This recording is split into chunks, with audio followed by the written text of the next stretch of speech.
Do you know who you're going to vote for? Who is voting when? What's on Thursday? Provincial election. Oh boy, I don't know. I gotta go though, sorry. Oh my gosh, okay, well, don't forget to vote. Who is going to be the next Premier of Ontario? Well, the answer to that question is actually up to you, the voters. Hey, welcome to the Brandon Gona Show and News You Can Use. I'm your host, BG, and before we go any further, I need you to do a few things, like subscribing to this channel, tapping that notification bell, smash the like button, and don't forget to follow us on all of our social media. The details are in the description below. So today, we are going to be talking to you the people, to hear how you're feeling leading up to Election Day. How are you going to cast your vote? What have the leaders done right, and what have the leaders done wrong?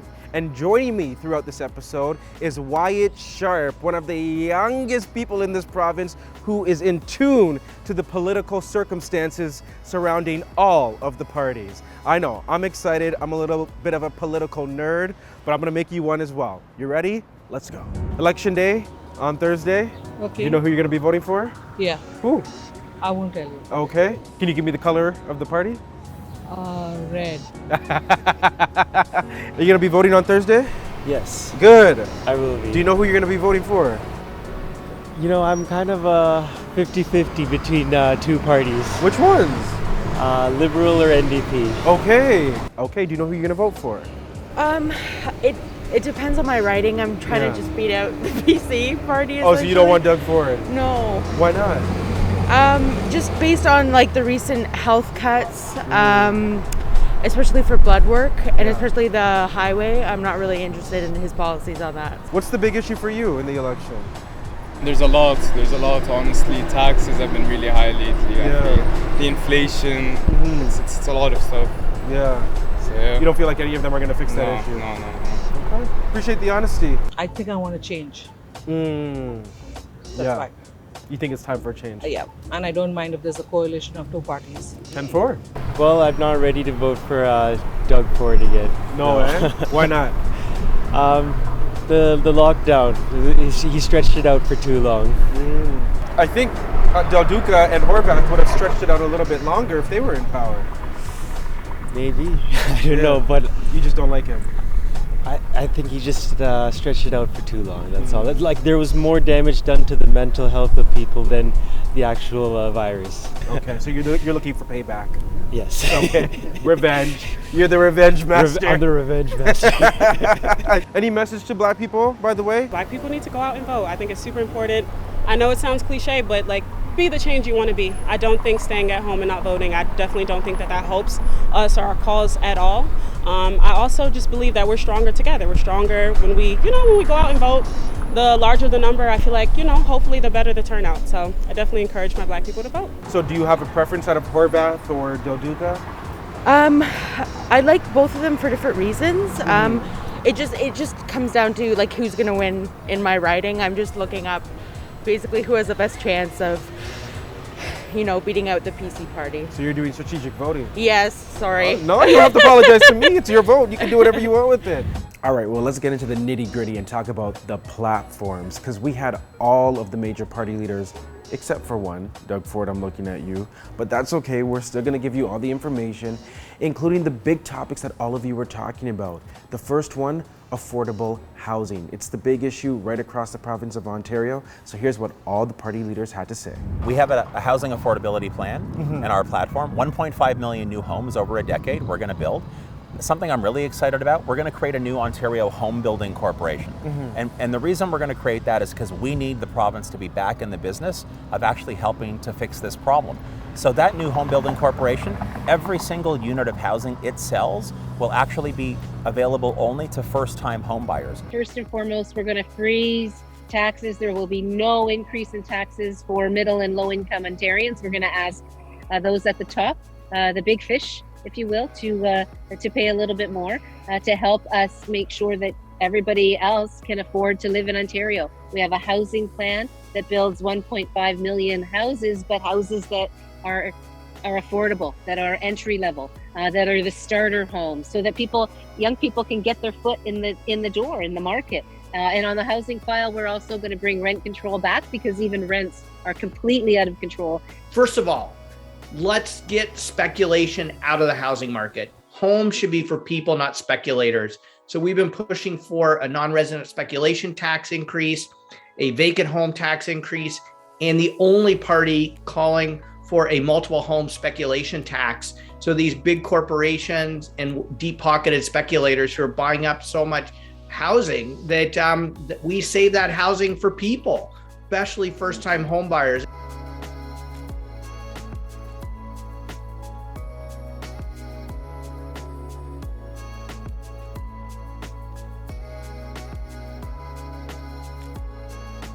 Now, another big issue is the cost of living. And I'm talking about the price at the pumps. That's the big factor. I mean, you guys did not stop sending in those questions about what are these leaders going to do about the cost of living. Well, I asked them the question.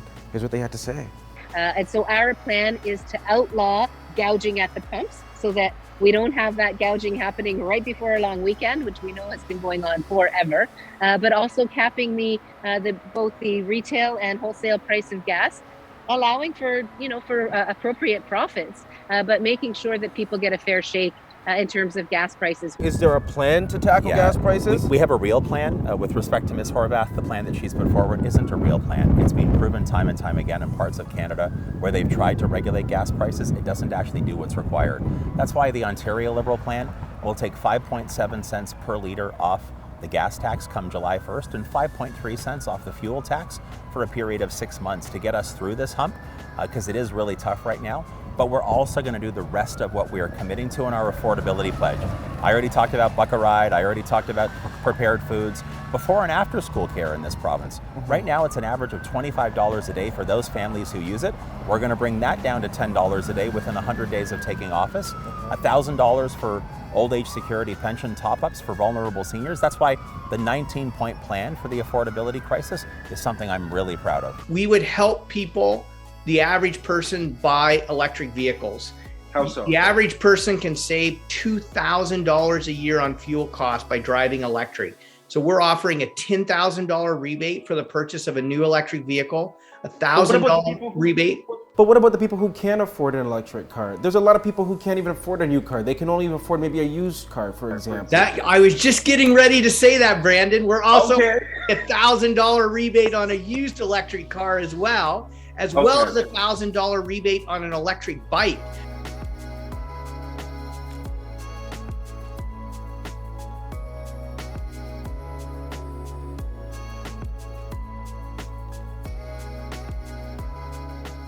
Now for my students, I know tuition is high. I know OSAP is whack. I asked all the party leaders about that and what their plan is to help students and to fix OSAP. Here's what they had to say. We're absolutely going to get the interest off of student debt. The province shouldn't be making interest off the debt of students. We're going to turn loans into grants so that you won't have to be accumulating debt. Your loans will become grants, but at the same time, we're going to fund the universities and colleges and make sure that people are able to access trades training in a way that is responsible. We are putting forward a plan to reverse the cuts to the Ontario Student Assistance Program for OSAP, and to transfer the existing loans to grants. Also saying remove the interest on all student debt right now to make university more affordable. In addition to that, freezing tuition rates so we keep universities and colleges affordable. So first of all, we're going to massively increase the number of grants versus loans. We're going to get rid of all of the interest on student debt so that if you borrow $1, you only have to pay back the dollar, not the dollar plus. Okay. And we're also going to make sure that more families can access loans, again, but primarily grants. And there are certain professions, whether it's early childhood educators, personal support workers, healthcare or medical, nurses, doctors, and others who are prepared to practice or to work in underserviced parts of the province who will have their tuition waived altogether.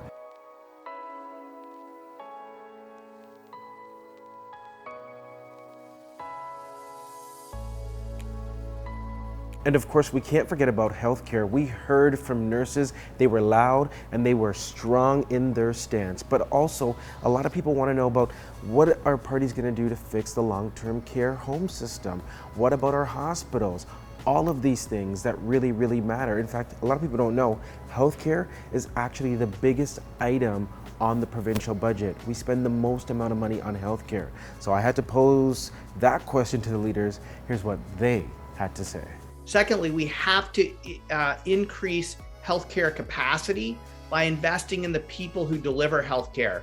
So ensuring that we have enough nurses and other frontline healthcare professionals, and that we pay them living wages so that we retain them, because we're going to need to make sure we maintain capacity in our healthcare system. More nurses who are respected and valued, because we're going to get rid of Bill 124, which is immediately first legislative priority for an Ontario Liberal government, getting rid of Bill 124, repealing it, and then making sure that our nurses and our personal support workers and other frontline workers, the real heroes, can actually bargain for their contracts freely and fairly the way that they should. We're going to run our operating rooms and our MRI machines and our CT scanners regularly, weekends, weeknights, 24/7 if that's required. 2 years, we're going to clear that surgical backlog. We're going to add, I believe it's 3,000 new beds to our hospitals across this province, new spaces. And we're also going to make sure that we have 100,000 new healthcare workers over 6 years. It's the first thing we're going to do. We're going to get rid of Bill 124 and invite the people who have left to come back to our healthcare system, but also make sure that those internationally trained professionals, thousands upon thousands of them, 15,000, and just when it comes to registered nurses, are able to get accreditation here in Ontario. We have a plan for recruiting more workers into healthcare, making sure that we retain those workers with fair wages and good working conditions, and bring some of the people that have left, especially those nurses that, for example, have a lot of skills, a lot of experience, a lot to offer, to help us with the training and the mentorship that we need to get our nurses back on the job, and to keep those young nurses on the job as well.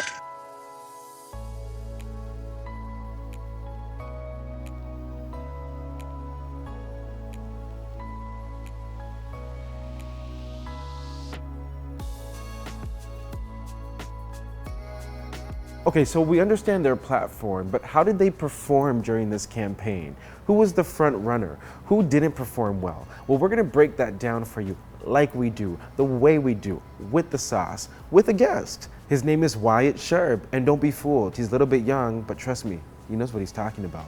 Let's bring him in.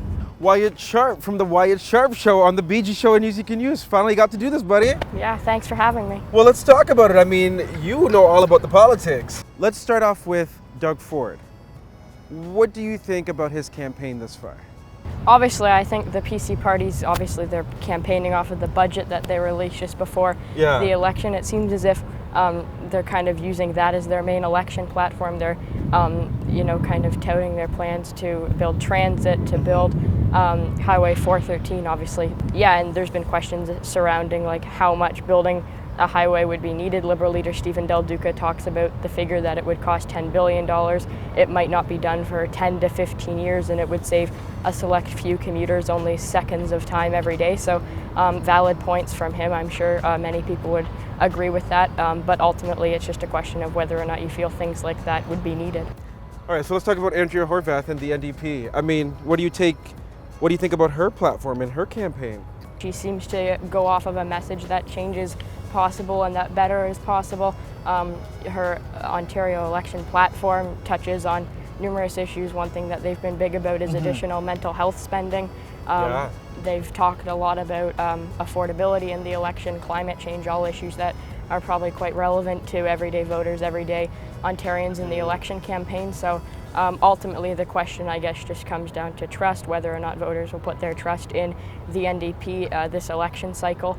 So we got to talk about Stephen Del Duca and the Liberals, because they're trying to fight their way back from irrelevancy because they didn't even have official party status going into this election. So how do you feel like his campaign has gone this far? He's definitely, like, you hear a lot from him about the new Ontario Liberal team. Obviously, there's lots of people that are kind of concerned about past Ontario Liberal governments. So that'll be one thing that obviously he's been trying to rebuild trust with Ontario voters over the course of the election campaign. And to a certain extent, they've done that, again, to only a certain extent, because they're not leading in the polls, but they're quite above their 2018 performance in that election campaign. So it'll definitely be interesting to see. And again, there's some of their platform commitments. I mean, canceling Highway 413 to an average Ontario voter, it might seem, well, you're cancelling a highway, we wanted that highway, but again, they often say it'll cost $10 billion, won't be done for 10 to 15 years, and will save the average commuter just around seconds of time, and they want to reinvest all of that money back into public education. So it'll be interesting to see how the younger voting demographics may react to, you know, canceling the highway but putting all that money back into public education. Okay, we got to talk about the Green Party, because when I spoke with Mike Schreiner, it seemed like he was excited that potentially they might be able to pick up a few more seats this election. The Green Party ultimately, Mike Schreiner's kind of punched above his weight, as many people would say. And a lot of people said he performed the best during the debate too. Yeah, exactly. And I mean, he and Doug Ford had a lot of interesting exchanges in the debate over healthcare when he asked Doug Ford if he's talked to a nurse recently. So I mean, he definitely had some interesting points in the debate, and ultimately, like I said, he many Queen's Park observers, Queen's Park analysts, journalists have said that he's kind of punched above his weight. So if he were to elect a second MPP, it would be interesting to see how that kind of would change, you know, whether or not he has one MPP or two MPPs, they could potentially make an even bigger difference. And he often says, look at the type of difference we've made with one MPP. If we have two MPPs, that's the type of difference we could make, and that's often the message that he sends. We'll see what happens, but Wyatt, I appreciate your analysis. You're the young guy to watch in this province. Thank you, and thanks for having me. Of course, my guy. Okay, so you heard Wyatt's take. It's now time for BG's take. And here's what I think. I think there are some people who are upset with Doug Ford, like big mad with Doug Ford across this province, and I think there are some people who are just like a little frustrated with him.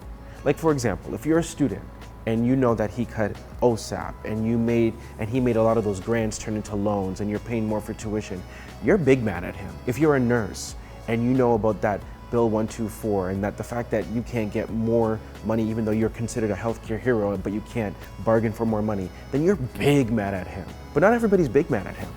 A lot of people who were frustrated during the pandemic don't necessarily blame Doug Ford for what happened. They're kind of giving him a little bit of a pass, saying, listen, he was in a difficult situation, so we get it. They're empathizing with him. They're sympathizing. And let's not forget, right before this election, my man handed out some good election goodies, like canceling that fee that you have to pay for your license plate sticker. That's saving people a few $100s. So that's making people feel a little bit better. It's the politicking, and some people are falling for it, but that's what politicians do. Now, if you are on the left and you are big mad at Doug Ford, then the reality is, to get him out, the left needs to figure out which party they're going to support. They can't split their vote between the NDP and the Liberals, because then you're going to allow Doug Ford up the middle and the Conservatives are going to win.